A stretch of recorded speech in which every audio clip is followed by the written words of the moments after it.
दमा, बालदमा, जुनाट सर्दी, खोकला, धुळीची ॲलर्जी, औषधांचा पंप चालू असून सुद्धा दमा कमी न येणे, वारंवार शिंका येणे, नाकाचे हाड वाढणे यावर खात्रीशीर उपाय. तर आजच संपर्क करा विजयी भव आयुर्वेद, नेवरी, तालुका कडेगाव, जिल्हा सांगली. पुणे व मुंबई या ठिकाणी सुद्धा.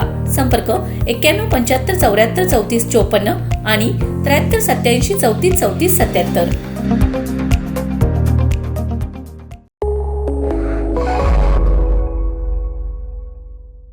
नमस्कार, मी मयुरी आणि आपण पाहत आहात 7 स्टार न्यूज.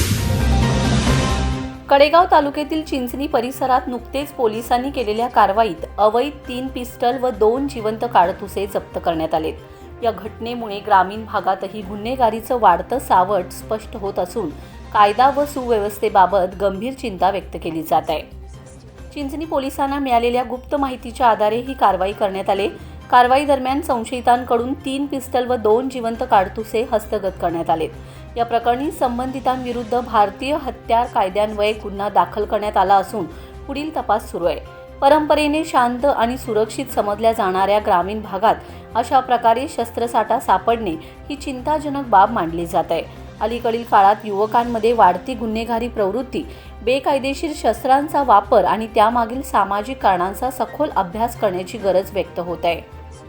या घटनेनंतर स्थानिक नागरिकांमध्ये भीतीचं वातावरण निर्माण झालं असून पोलीस प्रशासनाने अधिक कडक आणि प्रभावी उपाययोजना कराव्यात अशी मागणी होत आहे.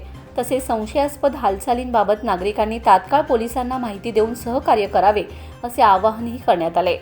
दरम्यान या प्रकरणात पोलिसांकडून पुढील तपासाची चक्रे वेगाने फिरवली जात आहेत.